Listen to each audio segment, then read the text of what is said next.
ছিলাম সেটা হলো আমরা এসইওটা বুঝতে পারছি তো ভাই না? এসইওটা আপনার সার্চ ইঞ্জিন অপটিমাইজেশন। আমরা যে কোনো প্ল্যাটফর্মের যে সার্চ ইঞ্জিন আছে তার জন্য আমরা অপটিমাইজ করতে পারি। সেটা হইতে পারে গুগল, হইতে পারে চ্যাট জিপিটি, চ্যাটবট, বা আপনার social media like Facebook, Instagram, YouTube. তো এগুলোর জন্য আমরা অপটিমাইজ করতে পারি। আমাদের যে ভিজিবল চ্যানেল বা পেজ থাকবে তার জন্য আমরা এসইও করতে পারি। তো এই গেল এসইও। এসইওর আপনার যদি গুগলের এসইওটা ধরি, যেটা আমরা ক্যারিয়ার বিল্ড করব, ক্যারিয়ার বিল্ড করার জন্য যে এসইওটা আমি অলরেডি এক্সপ্লেন করেছি।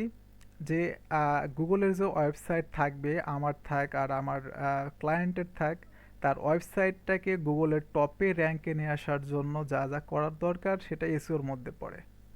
সেটা হইতে পারে keyword research, on page SEO, of page SEO, technical SEO, even local base যে বিজনেসগুলো আছে লোকাল এসিও, সেটা করার জন্য এই এসিওর মধ্যে পড়ে। এসিওর একটা পার্ট লোকাল এসিও। সো আমাদের সবই করতে হবে। আমরা আস্তে আস্তে পার্ট টু পার্ট ইনশাল্লাহ সবই দেখব।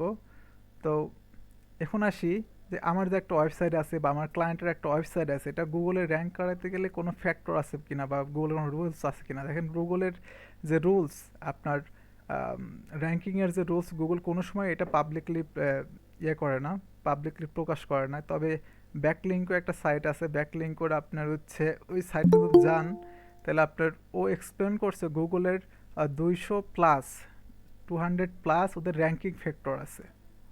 ওই সাইটটা যদি আমি ওপেন করি, ব্যাকলিঙ্কো গুগল 200 প্লাস র্যাঙ্কিং ফ্যাক্টর, আমি অ্যাডভান্স সার্চ দিছি যাতে আমি একবারে আমি আর্টিকেলটা পেয়ে যাই। এখানে দেখতে পাচ্ছেন গুগলের র্যাঙ্কিং ফ্যাক্টর আছে আপনার 200 প্লাস। এটা জাস্ট এদের একটা থিঙ্কিং বা এদের একটা অ্যানালাইসিস অবজারভেশন, কিন্তু গুগল কোনো সময় পাবলিকলি এটা প্রকাশ করে না। এটা আমি মিট লিঙ্কের চ্যাটবোর্ডে দিয়ে দিচ্ছি, আপনারা একটু দেখেন সম্ভব হইলে। আমি গ্রুপেও দিয়ে দেবো ইনশাল্লাহ।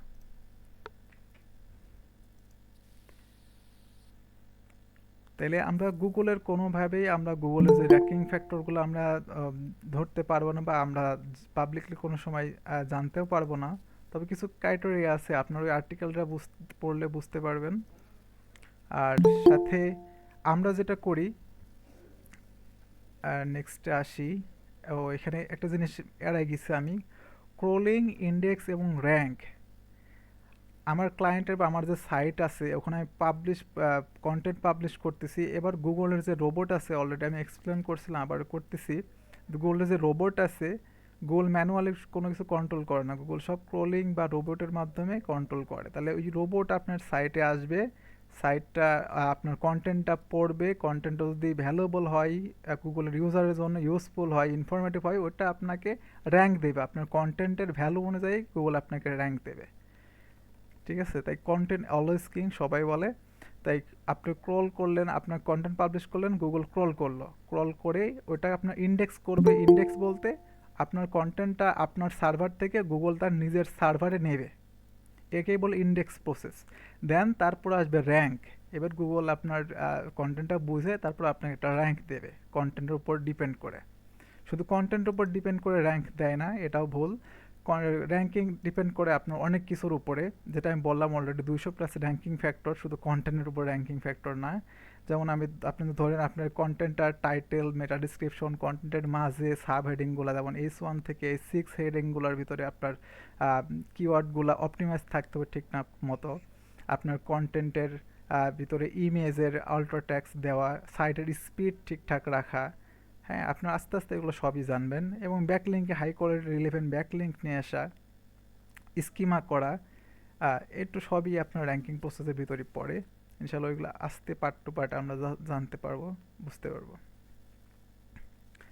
আহ, এটা অলরেডি এক্সপ্লেন করেছি আমি, যে এসইওটা একটা ডিজিটাল মার্কেটিংয়ের পার্ট। এখানে দেখতে পাচ্ছেন আপনি, আপনারা PPC, social media, content marketing, email marketing, এগুলো সবই আপনার এই ডিজিটাল মার্কেটিংয়ের মধ্যেই। আহ, তারপরে যদি আসি আপনার type of SEO, type of এসইওর মধ্যে আমি অলরেডি বলেছি আপনার on page SEO, off page SEO, technical SEO and local SEO. এখন অন পেজ এসইওর মধ্যে আপনার আছে keyword research, content optimisation, meta tags, যেমন আপনার টাইটেল। টাইটেল যদি বলেন টাইটেল কি, একটা সাইট যদি আমি এখানে আসি, এটা একটা পপ আপ, কোনো সাইটে থাকে কোনো সাইটে থাকে না। তো এখানে দেখেন এই ফার্স্টে এখানে যদি আপনি কাটছাট নিয়ে আসেন, উপরে আপনি দেখতে পাচ্ছেন Google 200 ranking factors the complete list 2026, এটা হলো টাইটেল। এবং মেটা ডিসক্রিপশন যদি আমি চেক করি, আমি চাইলে ম্যানুয়ালি চেক করতে পারি। ভিউ সোর্সে যাই কন্ট্রোল ইউ দিয়ে এবং কন্ট্রোল এফ ক্লিক করে এখানে আমি লিখতে পারি টাইটেল। তাহলে এখানে চলে আসবে যে টাইটেলটা ইউজ করছে এই পেজের জন্য, সেই টাইটেলটা আমি এখান থেকে দেখতে পারবো। সেম যদি এখানে আমি টাইপ করি মেটা,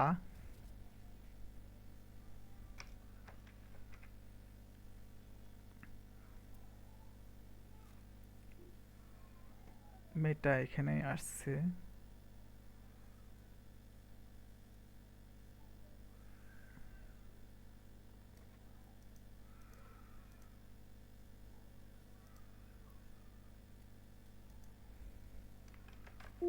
কন্টেন্ট বা ডিসক্রিপশন।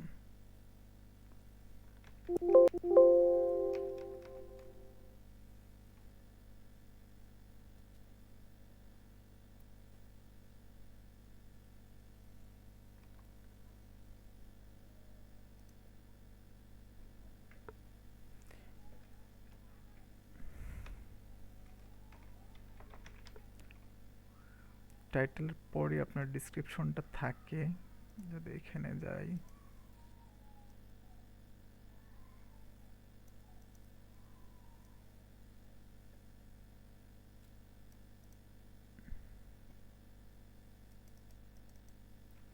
এই যে মেটার ডিসক্রিপশন এইভাবে আসতেছে, এখানে অনেক হইতে পারে।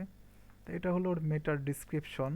তাহলে আমরা ইজিলি ভাবে টুলের মাধ্যমে বা এক্সটেনশনের মাধ্যমে ইজিলি দেখতে পারি, যেমন এসইও কুইক একটা এক্সটেনশন, এটার মাধ্যমে আমরা ইজিলি মেটা টাইটেলগুলো দেখতে পাই। এটা জাস্ট আমি ম্যানুয়ালি চেক করার বিষয়টা দেখাচ্ছিলাম।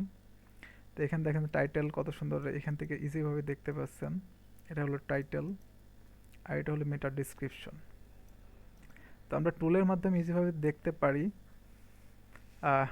এই গেল টাইটেল, মেটা ডিসক্রিপশন, যেইগুলোতে আমার কন্টেন্টটা মানে কিওয়ার্ডগুলো অপটিমাইজ করে রাখা লাগে। এটা আবার আপনার সিটিআর এর উপরও ইফেক্ট পড়ে। সিটিআরটা কি, ক্লিক থ্রু রে, মানে click through rate, right, CTR click through rate. এটা আপনার যত সুন্দর করে লিখবেন, এটা আপনার গুগল ইউজারের উপরে শো করে, গুগলের ইউজারের সামনে এটা শো করে। এটা কেমন আমি যদি আপনাদের দেখাই প্র্যাকটিক্যালি, যেটা সার্চ দিছিলাম mobile mobile shop in Dhaka, টাইটেলটা কি আর মেটা ডিসক্রিপশনটাকে আপনাদের একটু প্র্যাকটিক্যালি দেখাই। এটা ধরুন একটা সাইট সুমাস টেক, এর এই সাইটের জন্য এটা হলো টাইটেল, এটা টাইটেল। আর এর নিচে যেটুকু দেখতে পাচ্ছেন এটা হলো মেটা ডিসক্রিপশন। ঠিক আছে, তাহলে আপনি যখন একটা সাইটটা বিল্ড করছেন, সাইটটা গুগল ইন্ডেক্স করছে, র্যাঙ্কও করছে, কিন্তু ইউজারের সামনে কতটুকু শো করতেছে, আপনার সাইটের যে ব্র্যান্ড নেমটা, সাইটের ইউআরএলটা, টাইটেল অ্যান্ড মেটা ডিসক্রিপশন। এই টাইটেল আর মেটা ডিসক্রিপশন এই জন্যই ইম্পর্টেন্ট, যেটা আপনার ইউজারের সামনে শো করে। এটা যদি আপনি ইনফরমেটিভ এবং ইউজারের অ্যাট্রাক্ট করতে পারেন, তাহলে আপনার এখানে ক্লিক পাওয়ার চান্সটা বেড়ে যাবে। আর ক্লিক পাওয়ার চান্স বেড়ে গেলে আপনার বিজনেস গ্রোথ চান্সটাও অনেক ক্ষেত্রে বাড়বে। তো এই গেল। তারপরে আরও অনেক ফ্যাক্টর আছে অন পেজের মধ্যেই। ইন্টারনাল লিঙ্কিং আছে, এক্সটার্নাল লিঙ্কিং আছে, আর আপনার অনসাইট স্প্যামিংয়ের বিষয়টাও আছে। স্প্যামিং দুই রকম হয়, একটা অনসাইট স্প্যামিং এবং অফসাইট স্প্যামিং। এখন যদি বলেন স্প্যামিংটা কি,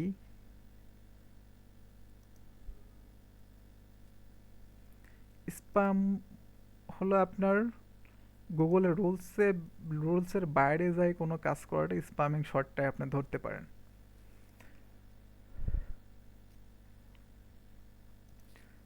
একটা কন্টেন্টের ভিতর আপনি কিওয়ার্ডটা যদি রাখতে চান একটা কন্টেন্টের মাঝে কতবার রাখতে পারবেন তার একটা রেশিও আছে, কোথায় রাখতে পারবেন তার একটা প্লেসমেন্ট আছে।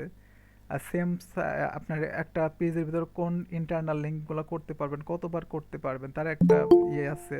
তারপর আপনার অফ পেজে যদি কথা বলেন আপনি কোন সাইটগুলোতে আপনার সাইটের জন্য ব্যাকলিঙ্ক নিয়ে আসতে পারবেন, আহ, কতবার একটা পেজ থেকে আপনার সাইটের জন্য ব্যাকলিঙ্ক নিয়ে আসতে, এবং কোন ক্যাটাগরি, এবং তার অথরিটি স্কোরটা কেমন হতে হবে। একটা সাইটেরও কিন্তু আপনার অথরিটি স্কোর আছে, অথরিটি স্কোর আছে, হ্যাঁ। তো অন পেজ এসিও গেল, এবং অফ পেজ এসিও যদি বলি, অফ পেজ এসিও বলতে আপনার হচ্ছে অন পেজ এসিও আপনার সাইটের অভ্যন্তরীণ যত কাজ আছে ওটাই অন পেজ এসিও। ওটা তো অফ পেজ এসিওর কথা বলি, আপনার সাইটের বাইরে যে কাজগুলো আছে ওটা হলো অফ পেজ এসিও, এটা একদম ক্লিয়ার, একদম শর্টকাট কথা। অন সাইডের কাজ যত আছে সব অন পেজ এসিও, অফ সাইডে যত কাজ আছে ওটা off page SEO. Then off সাইডে কাজ কী কী থাকতে পারে, ধরেন এই কন্টেন্টটাই ধরি, গুগলের যে র্যাঙ্কিং ফ্যাক্টর যে ব্যাকলিঙ্ক সাইট, এটা তো আমি ভিতরে যত কাজ করি, ইন্টারনাল লিঙ্ক করি, এটা বলে ইন্টারনাল লিঙ্কিং, যেখানে কন্টেন্টের লিঙ্কটা বসানো এটা ইন্টারনাল ইন্টারনাল লিঙ্কিং। তো ভিতরে কাজ করছে, অন সাইডের কাজ হচ্ছে ইমেজ অ্যাড করতেছি, সব অন সাইড কাজ। তাহলে অফ সাইডের কাজটা কি?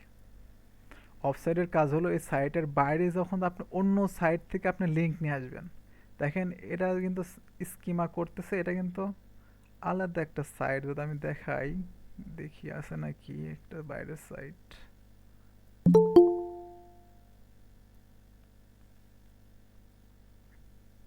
এদের ম্যাক্সিমাম ইন্টারনাল লিঙ্ক এরা করে রাখতেছে।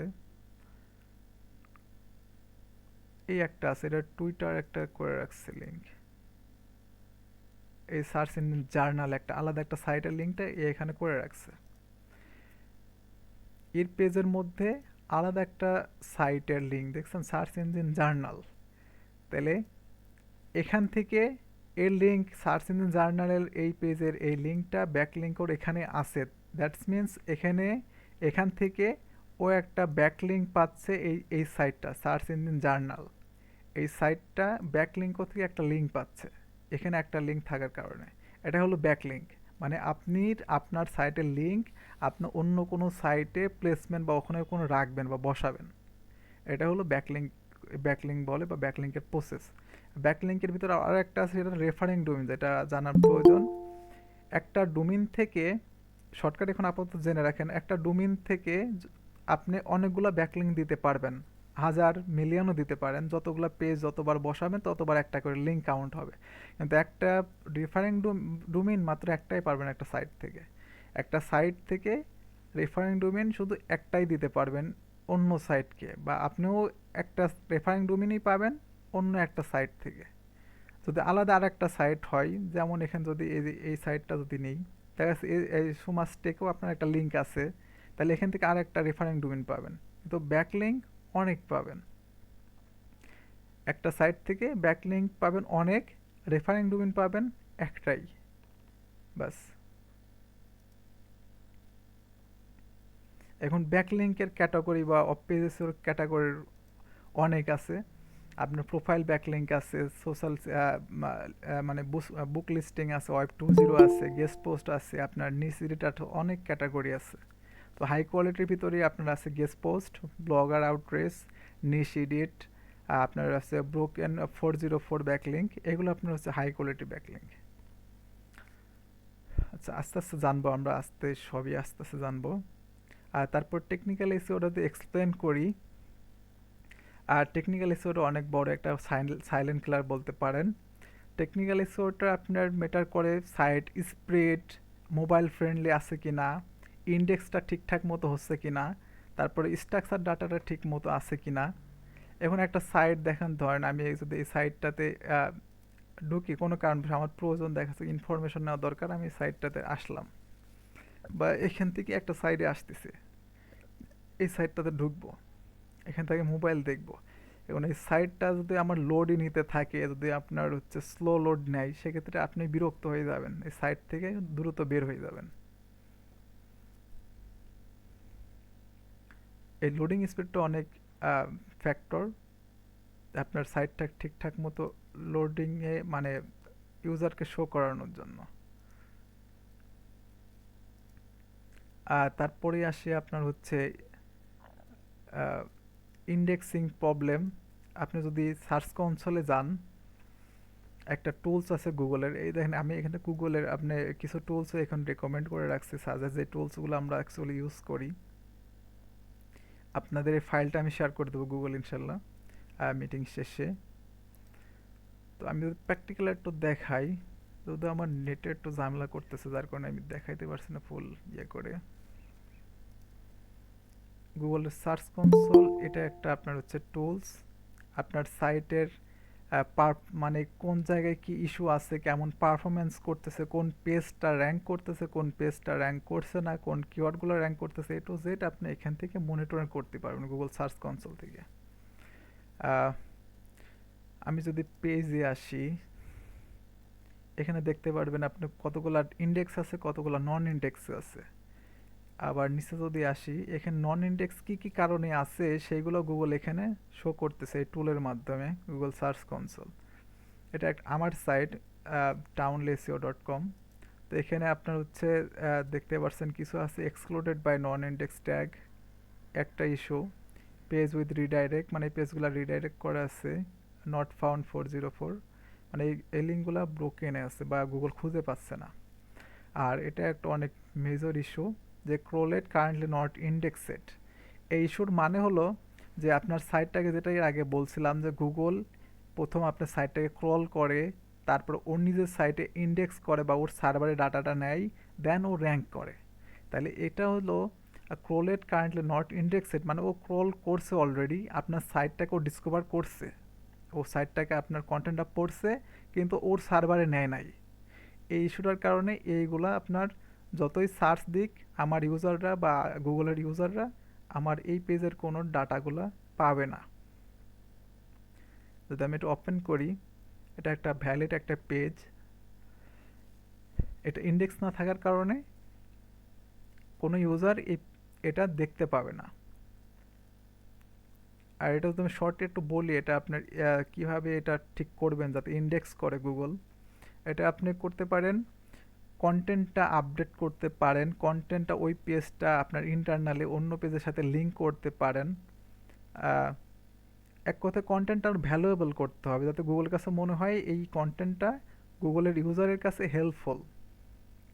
এবং যদি আপনার এখানে যে আরেকটা ইস্যু আছে, এই যেমন এখানে যদি দেখাই, দেখতে পাচ্ছেন এখানে আছে excluded by non index tag. এই নট ইন্ডেক্স ট্যাগের মধ্যে থাকলে ওটাও একটা টেকনিক্যাল ইস্যু, ওটা আপনার গুগল ক্রলও করবে না, ওটা আপনার ইন্ডেক্সও হবে না, মানে এই কন্টেন্টগুলোতে আপনি নিজে থেকে ইন্ডেক্স করাতে চাচ্ছেন না, সেইগুলোকে আপনি নন ইন্ডেক্স ট্যাগের মধ্যে রাখতে পারেন। বুঝতে পারছেন? আরও ইস্যু থাকে যখন বড় বড় আরও সাইট করবেন। আমি টেকনিক্যাল কারণে আমার যে ক্লায়েন্টের বড় বড় সাইট আছে ওইগুলো আমি দেখাতে পারছি না, কারণ ওইগুলো আপনার ম্যাক্সিমামই ইউএসের ক্লায়েন্ট। আর ইউএসের ক্লায়েন্টের সাথে কাজ করতে অনেক রকমের এগ্রিমেন্টের ভিতর থাকা লাগে, যেমন এনডিএ, মানে কোনো রকম ডাটা কারো কাছে শেয়ার করা যাবে না। ইয়ে না, কোনো রকম পাবলিক হলে সেক্ষেত্রে ঝামেলা আছে। এই জন্য আর কি বাধ্যবতার কারণে আমি বড় প্রজেক্টগুলো বা ওইগুলো দেখাইতে পারছি না এখন কারেন্টলি। তো এই আপনি টেকনিক্যাল এসিও এবং লোকাল এসিওর ভিতরে দেখেন, আহ, যেমন একটা সার্চ দিয়েছিলাম আমি ফার্স্টে, যে যদি সার্চ দিই, আহ, অন্য কিছু সার্চ দিই, হোটেল ইন নিউ ইয়র্ক,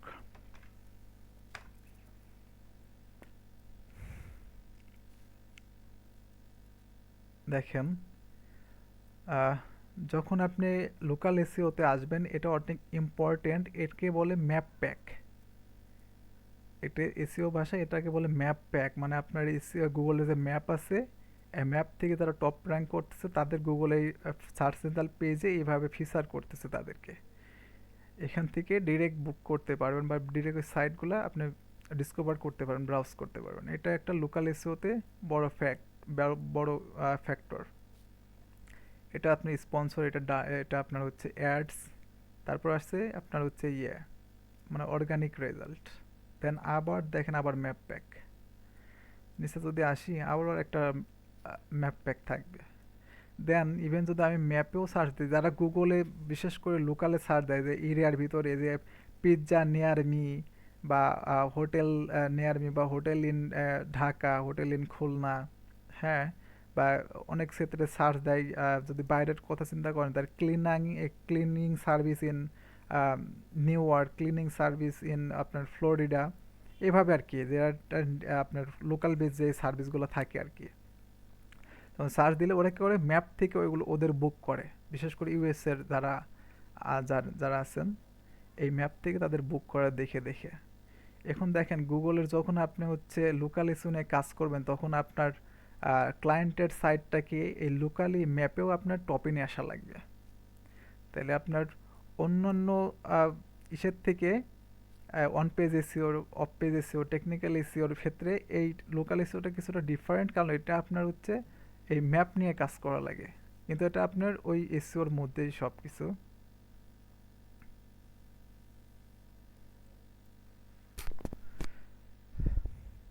আশা করি আপনারা সব শুনতে পাচ্ছেন না, কোন টেকনিক্যাল কোন ইস্যু আছে নাকি এখন? কেউ যদি একটু সাড়া দিতেন।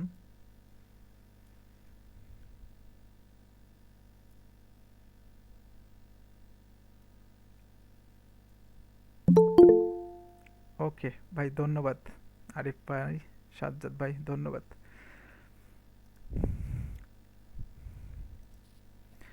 তাহলে আহ, আমরা যখন লোকাল এসিও করব তখন আপনার হচ্ছে ক্লায়েন্টের যে জিএমবি মানে গুগলের বিজনেস প্রোফাইল থাকে, সেই প্রোফাইলটাকে আমরা টপে নিয়ে আসা লাগবে। যেমন সেম কাজ টপে থাকলে সে ট্রাফিক বেশি পাবে, টপে না থাকলে সে ট্রাফিক পাবে না।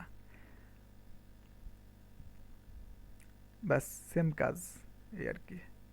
এটা এতগুলো আপনি নর্মালি আপনারা যেগুলো দেখেন যে ম্যাপ থেকে যে সাইটগুলো দেখেন এইগুলো শো করে না, কারণ এটা আমার একটা এক্সটেনশন অ্যাড করা আছে যার কারণে এটা শো করতেছে। এটা আপনার এসইওর ক্ষেত্রে কাজে দেয়, এটার নাম হলো আপনার জিএমবি এভরিওয়্যার। আপনারা আস্তে আস্তে ইনশাল্লাহ সব পাবেন, সব দেখতে এক্সপ্লোর করতে পারবেন। ওকে, লোকাল এসইও গেল।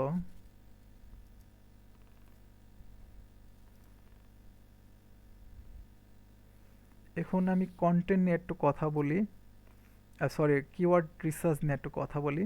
কিওয়ার্ড রিসার্চটা অনেক ইম্পর্ট্যান্ট। কেন ইম্পর্ট্যান্ট? আপনি দেখেন একটা সাইট নিয়ে যখন আপনার আপনি যখন গুগলে সার্চ দিচ্ছেন, ওটা কিন্তু সার্চ কোয়েরি বা ওটাই কিওয়ার্ড, ওটাই আপনি ধরতে পারেন হচ্ছে আপনার কিওয়ার্ড। তাহলে আপনার ইউজার বা আপনার হচ্ছে ট্রাফিক কি দিয়ে সার্চ দিচ্ছে এটা বের করা আপনার জন্য অন্তত গুরুত্বপূর্ণ। আপনি যদি ধরতেই না পারেন না আপনার ইউজার কি লিখে সার্চ দিচ্ছে, তাহলে আপনি সাইটটাকে কীভাবে অপটিমাইজ করবেন যে আমি এইভাবে অপটিমাইজ করি তাহলে আমার ইউজাররা এটা চাচ্ছে, তাহলে আমাকে এইভাবে খুঁজে পাবে।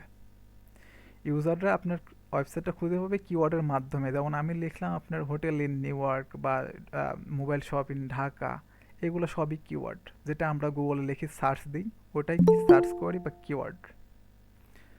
তাহলে আপনার ওয়েবসাইটের জন্য বা আপনার ক্লায়েন্টের ওয়েবসাইটের জন্য ইম্পর্টেন্ট মেন পয়েন্ট বা চাবিও বলতে পারেন, এটা কাইন্ড অফ চাবি, যেটার মাধ্যমে আপনার ট্রাফিক বা আপনার গেস্ট পটেনশিয়াল ক্লায়েন্ট আসা স্টার্ট হবে।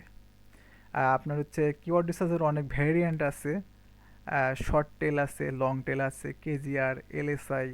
কেজিআর এটা আপনার হচ্ছে কিওয়ার্ডের গোল্ডেন একটা রেশিও, যে রেশিওর মধ্যে থাকলে ওটা কেজিআর কিওয়ার্ড বলা হয়। আর এই কেজিআর কিওয়ার্ডগুলোতে আপনার ইজিলি র্যাঙ্ক করানো যায়। তো ইনশাল্লাহ এটা সময় সংক্ষেপে সব ডিটেলস দেখানো যাচ্ছে না, আমরা দেখাবো। আর টুলস যেমন আপনার সেমরাশ, এইচরেফস, কিওয়ার্ড প্ল্যানার দিয়ে ইউজ করতে পারবেন, রিসার্চ করতে পারবেন। তো আমি কেজিআর কিওয়ার্ডটা একটু এক্সপ্লেন করি। কেউ কি কোনো ইয়ে দিচ্ছেন? আমি একটু ফলো করি, দেখি কেউ কোনো কমেন্ট করতেছেন নাকি।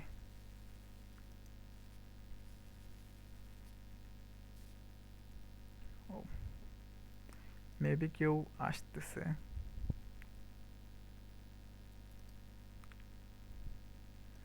ওকে, আমি একটু কেজিআর কিওয়ার্ডটা দেখাই।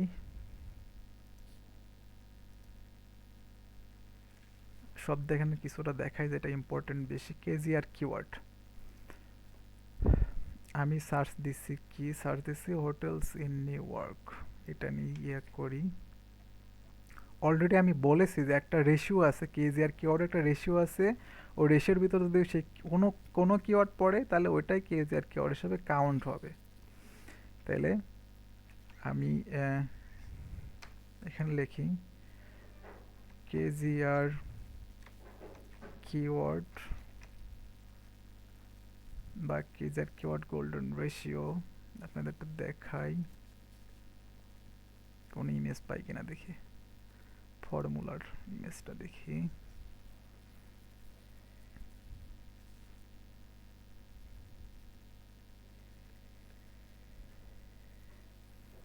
আশা করি দেখতে পাচ্ছেন।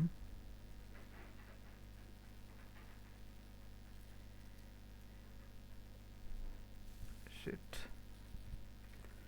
একটু জুম করি।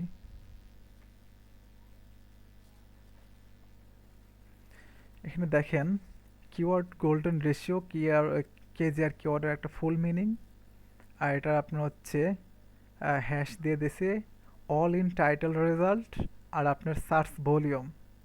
অল ইন টাইটেল রেজাল্ট এবং সার্চ ভলিউম ক্যালকুলেশন করে যদি কোনো কিওয়ার্ডের গ্রেড পয়েন্ট থাকে আপনার হচ্ছে 0.25 তাহলে ওটা গ্রেড, এবং যদি 0.25 থেকে 1.00 থাকে সেটা মানে কাজ করবে বা কেজিআর কিওয়ার্ডের মধ্যে পড়ে, রেশিওর মধ্যে পড়ে। এবং যদি 1.00 এর উপরে চলে যায় সেটা আপনার ব্যাড, মানে ওটা কেজিআর কিওয়ার্ডের মধ্যে ওই ক্যাটাগরির মধ্যে পড়বে না। তাহলে আমি কীভাবে বুঝবো এটা কেজিআর কিওয়ার্ডের ভিতর না নাকি হ্যাঁ, আমরা আসেন একটু দেখি। আমি যদি একটু টুলসে যাই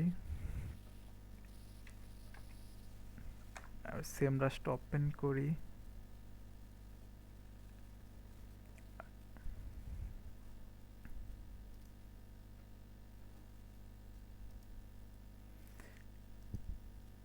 এসইওর ধরেন আমাদের যারা এসইও এক্সপার্ট আছি এই সেমরাশ টুলের সাথে খুবই পরিচিত, কারণ এটা আপনার প্রতিদিন কাজের জন্য সেমরাশ টুলসটা লাগবে। এটা একটা প্রিমিয়াম টুলস, তবে আমরা বাংলাদেশে অনেক ভেন্ডর কাছ থেকে নিয়ে এই জন্য অল্প টাকাতেই পাই, 300 টাকার ভিতরেই হয়ে যায়। তো যদি আপনি অফিসিয়াল কিনতে যান সেক্ষেত্রে 20 থেকে 25 হাজার টাকা লাগে।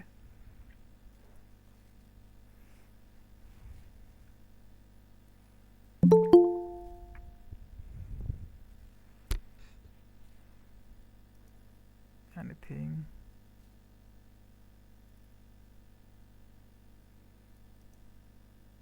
আসলে এখন গেস্টকে অ্যাডমিট করলে তো খুব একটু বুঝতে পারবে না। আচ্ছা যাই হোক,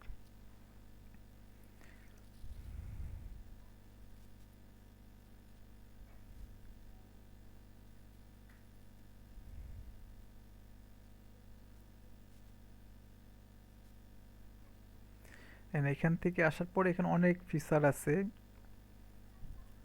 তো ফিচার আপনারা কল্পনা করতে পারেন। যদি আমরা কিওয়ার্ড রিসার্চ থেকে আপনি কিওয়ার্ড ম্যাজিক টুলসে যাই তাহলে এটা আপনার কিওয়ার্ডের রিসার্চের একটা টুলস, আর এটা কিওয়ার্ড একটা কোনো স্পেসিফিক কিওয়ার্ডের ওভারভিউ দেখার জন্য এই কিওয়ার্ড ওভারভিউ। যদি এখানে আসি আমি কিওয়ার্ড ম্যাজিক টুলে কিছু কিওয়ার্ড বের করব, তাহলে এখানে আপনার কিওয়ার্ডটা দিবেন, যেমন হোটেল ইন নিউ ইয়র্ক। এখানে কান্ট্রি সিলেক্ট করার অপশন আছে, কান্ট্রি সিলেক্ট করবেন, তারপরে সার্চ।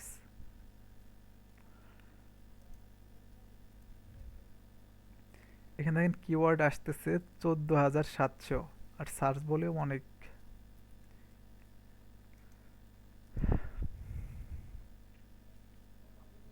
এখন দেখেন কিওয়ার্ড তো আমি 14,700 পাইছি, আর সব তো আর আমার পটেনশিয়াল বা আমার কেজিআর কিওয়ার্ড না। কেজিআর কিওয়ার্ডে আমরা দেখছি কি অল ইন টাইটেলের সঙ্গে সার্চ ভলিউম ম্যাচ করে যদি আপনার তার ক্যালকুলেশন থাকে 0.25 তাহলে ওইটা কেজিআর কিওয়ার্ড খুবই গ্রেট, খুবই ভালো। আর যদি 0.25 থেকে 1.00 থাকে সেটা তাহলে ওয়ার্কেবল বা ওটা কেজিআর কিওয়ার্ডের ক্যাটাগরির মধ্যে।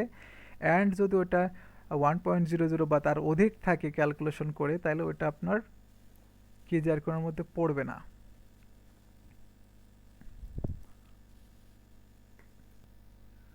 আসলে বারবার টেকনিক্যাল ইস্যু হলে পারে হইলে হ্যাঁ, ক্লাসটা কন্টিনিউ হওয়া খুবই কষ্ট হয়ে যাচ্ছে।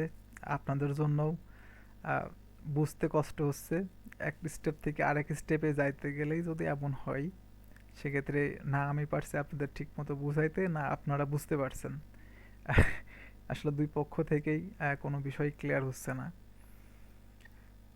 আহ, আমি ইনশাল্লাহ আপনারা যদি চান তাহলে কালকে ইনশাল্লাহ আরেকটা মিটিং অ্যারেঞ্জ করতে পারি আমাদের এই টেকনিক্যাল ঝামেলাগুলো সলভ করে। আপনি একটু কমেন্ট করবেন প্লিজ। আপনারা চাইলে কালকে এই টেকনিক্যাল ইস্যুগুলো সলভ করে ইনশাল্লাহ কালকে রাত কালকে রাত্রে একটা মিটিং আমরা করতে পারি আর একটা।